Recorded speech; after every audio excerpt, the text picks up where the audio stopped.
পুরা বন্যা। যদি কোনো ভাঙ্গাচুরা পাই তবে আমি শেষ, বাইক নিয়ে পড়তে হইব গর্তে।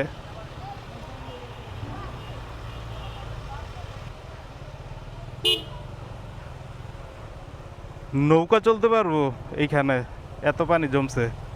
আর খিলকাতার ওই সাইডেও দেখলাম প্রচুর পানি।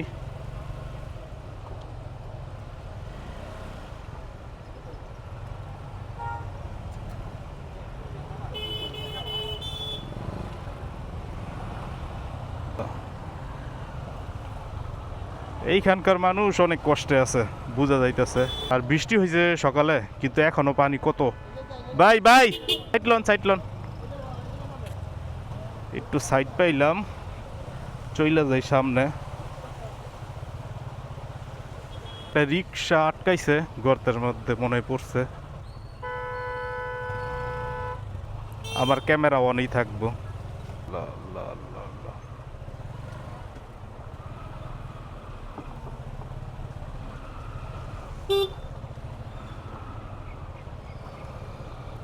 আল্লাহ, এই সাইডে অনেক পানি। আমার জুতা টোতা পানিয়ে টুপ টুপ করতেছে।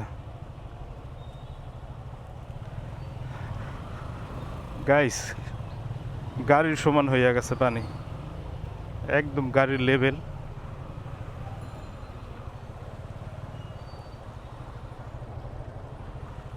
আল্লাহ, পুরা বন্যা। বাসার ভিতরে পানি চলে গেছে এদিক দিয়ে।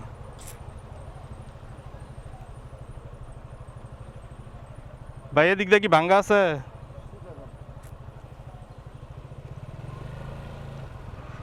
ভাইয়ের কথায় সোজা যাই, দেখি।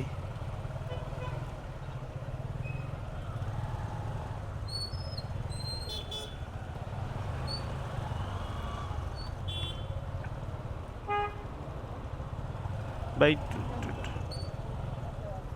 একটু কাইটে লোন।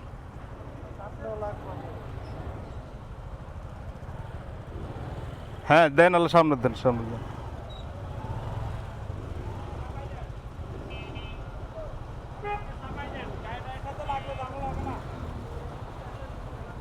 আল্লাহ,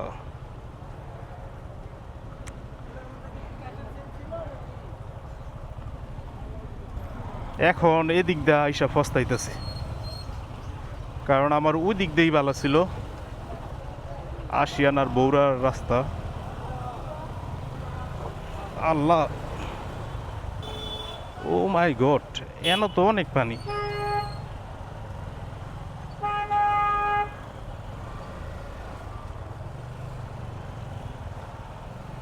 আল্লাহ,